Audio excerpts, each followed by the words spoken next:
SIR விவகாரத்தில் களத்தில் என்ன நடக்கிறது என்பது தொடர்பாக விவரங்களை வழங்க இருக்கிறார் நமது செய்தியாளர் ராஜேஷ். அவரிடம் பேசலாம். ராஜேஷ் வணக்கம். எஸ்ஐஆர் விவகாரத்தில் களத்தில் என்ன நடக்குது? திமுகவினர் பணியாற்றுவதை எதிர்க்கட்சிகள் விமர்சிப்பது சரியான அணுகுமுறையா? தொடர்ந்து விவரங்களை பதிவு செய்யலாம். பிரியங்கா வணக்கம். எஸ்ஐஆர் என்று சொல்லக்கூடிய இந்த வாக்காளர் சிறப்பு தீவிர திருத்தம் தான் தமிழ்நாட்டில் தற்போது பெரிய பேசுபொருளாக மாறி இருக்கின்றது.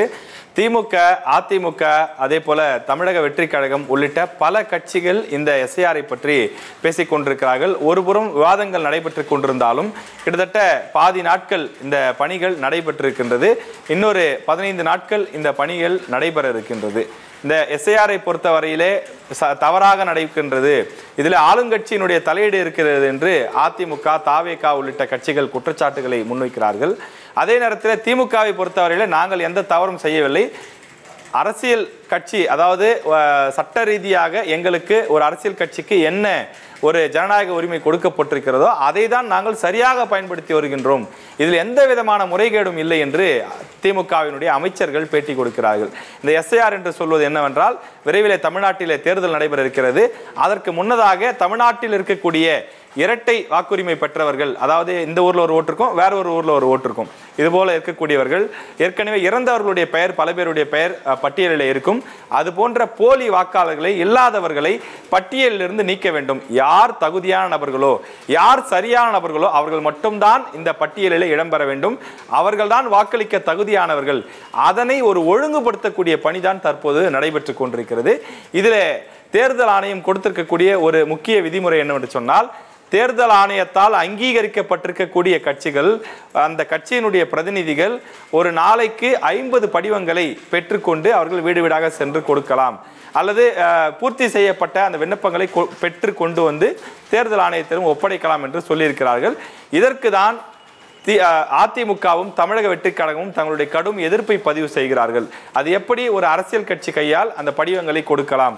குறிப்பாக திமுகவினர் கையால் கொடுக்கக்கூடிய காரணத்தால் அவர்கள் எங்களுக்கு வரக்கூடிய வாக்குகளை சிதைப்பதற்கான வாய்ப்பு இருக்கிறது. எதிர்க்கட்சிகள் வாக்களிப்பார்கள் என்று சொல்லக்கூடிய இடங்களில் அவர்கள் ஒன்று படிவங்களை கொடுக்க மாட்டார்கள். இல்லை என்றால் அதை பூர்த்தி செய்த படிவத்தை கொண்டு வந்து கொடுக்காமல் பாதி வழியிலே கிழித்து போட்டு விடுவார்கள் என்று அதிமுகவும் தமிழக வெற்றி கழகமும் மாறி மாறி குற்றச்சாட்டுகளை முன்வைக்கின்றார்கள். ஆனால் திமுக தரப்பிலே அடியோடு இந்த குற்றச்சாட்டுகளை மறுக்கிறார்கள். அரசியல் கட்சிக்கு வழங்கப்பட்டிருக்கக்கூடிய ஜனநாயக கடமையைத்தான், ஜனநாயக உரிமையைத்தான் நாங்கள் பயன்படுத்திக் கொள்கிறோம், நீங்களும் கூட உடன் வந்து பார்க்கலாம், அதிமுகவினர் களத்திற்கு வந்து எங்களோடு சேர்ந்து பார்த்து கொள்ளலாம் என்று அவர்கள் சொல்கிறார்கள். ஒருபுறம் திமுக இதனை சட்ட ரீதியாக எதிர்க்கிறது. தேர்தலுக்கு ஒரு 4-5 மாதங்கள் இருக்கக்கூடிய சூழ்நிலையில் எதற்காக இப்போது இந்த எஸ்ஐஆர் நடத்தப்படுகிறது, இது தவறு என்று உச்சநீதிமன்றத்திலே வழக்கு தொடுத்திருக்கிறார்கள். சட்ட ரீதியாக கடுமையாக போராடி கொண்டிருக்கிறார்கள். ஆனால் மற்றொரு புறம் மற்ற கட்சிகளை காட்டிலும் கூடுதலாக களத்தில் இறங்கி இந்த எஸ்ஐஆர் பணிகளை, அந்த படிவங்களை எப்படி நிரப்புவது என்று பொதுமக்களுக்கு, வாக்காளர்களுக்கு உதவி செய்கிறார்கள். உதாரணத்திற்கு சென்னையில் இருக்கக்கூடிய அண்ணா அறிவாலயத்திலே 9 வழக்கறிஞர்கள் கொண்ட ஒரு குழுவை நியமித்து ஒரு 24 ஹவர்ஸ் இயங்கக்கூடிய ஒரு வார் ரூம் போல அவர்கள் இயங்கிக் கொண்டிருக்கிறார்கள். ஒரு இலவச தொலைபேசி எண்ணும் அறிவித்திருக்கிறார்கள். தமிழ்நாடு முழுவதும் இருக்கக்கூடிய வாக்காளர்கள் எந்த கட்சியை சார்ந்தவர்களாக இருந்தாலும் பொதுமக்கள் உட்பட அந்த தொலைபேசி எண்ணுக்கு தொடர்பு கொண்டால் அந்த படிவத்தை எப்படி பூர்த்தி செய்ய வேண்டும் என்பதை விளக்குகிறார்கள் தொலைபேசி வாயிலாக. இது தவிர ஒவ்வொரு திமுக மாவட்ட செயலாளரும் தங்களுக்கு கீழ் இருக்கக்கூடிய தொகுதிகளிலே பூத் ஏஜென்ட்டுகளை நியமித்து அவர்கள் சரியாக வேலை செய்கிறார்களா, அவர்கள் தங்கள் தொகுதிக்குட்பட்ட வீடுகளுக்கு சென்று அந்த படிவங்கள் வந்து சேர்ந்து விட்டதா என்பதை கண்காணிக்கிறார்களா, பூர்த்தி செய்த விண்ணப்பத்தை அதிகாரிகள் வந்து பெற்றுக்கொண்டார்களா, அப்படி பெற்றுக்கொள்ளவில்லை என்றால் இவர்களே வீடு வீடாக சென்று பெற்று கொண்டு போய் தேர்தல் ஆணையத்திலும் அல்லது அந்த அதிகாரியிடம் ஒப்படைக்கக்கூடிய அந்த பணியை மேற்கொண்டு வருகிறார்கள். உதாரணத்துக்கு நம்ம சென்னையை எடுத்துக்கொண்டோம் என்று சொன்னால், அமைச்சர் மா சுப்பிரமணியன் அவர்களுக்கு சில தொகுதிகள் இருக்கிறது. சைதாப்பேட்டை தொகுதி, சோழிங்கநல்லூர் உள்ளிட்ட தொகுதிகளெல்லாம் அவர்தான் மாவட்ட செயலாளராக இருக்கிறார். அந்த பகுதியில் மேற்பார்வை செய்வதற்கு அவரே பொதுமக்களுக்கு தன்னுடைய சொந்த செல்போன் நம்பர், அதாவது தனிப்பட்ட அந்த செல்போன் நம்பரை கொடுத்திருக்கின்றார். யார் வேண்டுமானாலும் போன் செய்து அமைச்சர் மா சுப்பிரமணியத்திடம் பேசுவதற்கான அந்த வாய்ப்பை அவர் உருவாக்கி வைத்திருக்கிறார். உதாரணத்திற்கு ஒருவருக்கு எஸ்ஐஆர் ஃபார்மை நிரப்ப தெரியவில்லை அல்லது அதிலே சில சந்தேகங்கள் இருக்கிறது என்று சொன்னால் அமைச்சர் மா சுப்பிரமணியத்துக்கு போன் செய்து கேட்டால் அவர் அந்த பகுதியில் இருக்கக்கூடிய மக்களுக்கு ஆட்களை அனுப்பி உதவி செய்கிறார்.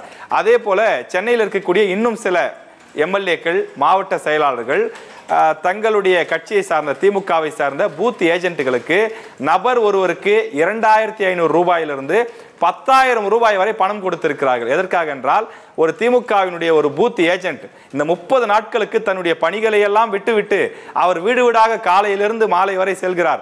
எனவே தன்னுடைய அந்த ஒரு மாதம் கூலி வேலைக்கோ அல்லது வேறு ஏதோ பணிக்கோ செல்லக்கூடியவருடைய அந்த வேலை பாதிக்கப்படும், குடும்பத்தை பார்த்து கொள்ள முடியாது. எனவே அவர் சென்று வருவதற்கு உணவு மற்றும் பெட்ரோல், டீசல் போன்ற பணிகள்லாம் இருக்கிறது. எனவே அதற்காக குறைந்தது 2500 10,000 ரூபாய் வரை தமிழ்நாடு முழுவதும் கொடுக்கப்படுகிறது.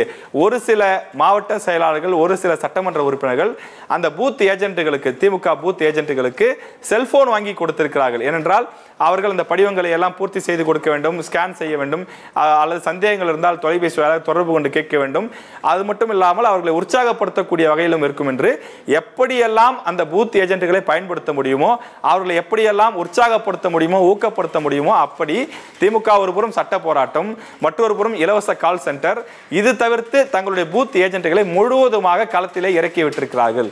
அதே நேரத்தில் அதிமுக என்ன செய்கிறார்கள் என்று பார்க்கும்போது சென்னை உட்பட ஒரு சில இடங்களில் குறிப்பாக முன்னாள் அமைச்சர்கள் மற்றும் தற்போது இருக்கக்கூடிய மாவட்ட செயலாளர்கள் இந்த முறை தான் எப்படியாவது வெற்றி பெற்றே தீர வேண்டும் என நினைக்கக்கூடிய அதிமுகவினுடைய அந்த எம்எல்ஏ கேண்டிடேட்ஸ் இவர்களெல்லாம் நாம் முன்பு சொன்னது போல திமுகவினரை போலவே களத்திலே இறங்கி தீவிரமாக வேலை செய்கிறார்கள். ஆனால் நாம் களத்திலே சென்று பார்த்த வரையில் திமுகவினர் 234 தொகுதியிலும் தீவிரமாக இறங்கி வேலை செய்வதை பார்க்க முடிகின்றது. அதிமுகவினர் பல தொகுதிகளில் வேலை பார்த்தாலும் சில தொகுதிகளில் அவர்கள் முழுவதுமாக களத்திலே இறங்கி வேலை பார்க்கவில்லை. முன்பு நாம் குறிப்பிட்டது போல திமுகவினர் பணம் கொடுக்கிறார்கள், செல்போன் கொடுக்கிறார்கள், அவர்களது பூத் ஏஜென்ட்டுகளை உற்சாகப்படுத்துகிறார்கள். அது போன்ற அதிமுக மாவட்ட செயலாளர்கள் தங்களுடைய பூத் ஏஜென்ட்டுகளை உற்சாகப்படுத்தக்கூடிய செயல்களில் பல இடங்களில் ஈடுபடவில்லை. ஒரு சில தொகுதிகளில் 2500, ஒரு சில தொகுதிகளில் 1000 கொடுக்கிறார்கள் என்பது களத்திலிருந்து நமக்கு கிடைக்கக்கூடிய தகவல்களாக இருக்கின்றது. எனவே அதிமுக ஒரு புறம் புகார் சொன்னாலும் கூட களத்தில் இறங்கி பணியாற்றக்கூடிய இடத்தில் சற்று சுணக்கம் காட்டுகிறதோ என்று எண்ண தோன்றுகிறது. அதே போல தமிழக வெற்றி கழகத்தை பொறுத்தவரையிலே அவர்கள் வைக்கக்கூடிய குற்றச்சாட்டு என்னவென்று சொன்னால் திமுகவினர் தான் இந்த பணிகளில் ஈடுபடுகிறார்கள் அல்லது அரசு ஊழியர்கள் ஈடுபடுகிறார்கள். அரசு ஊழியர்களில் பெரும்பான்மையானோர் திமுக மனநிலை கொண்டவர்களாக இருக்கின்றார்கள். அவர்கள் தமிழக வெற்றி கழகத்தினர் இந்த வீட்டில் இருக்கக்கூடிய வாக்காளர் தமிழக வெற்றி கழகத்திற்கு நடிகர் விஜய்க்கு வாக்களிப்பார் என்று சொன்னால் அவர்களுக்கு படிவமே கொடுப்பதில்லை.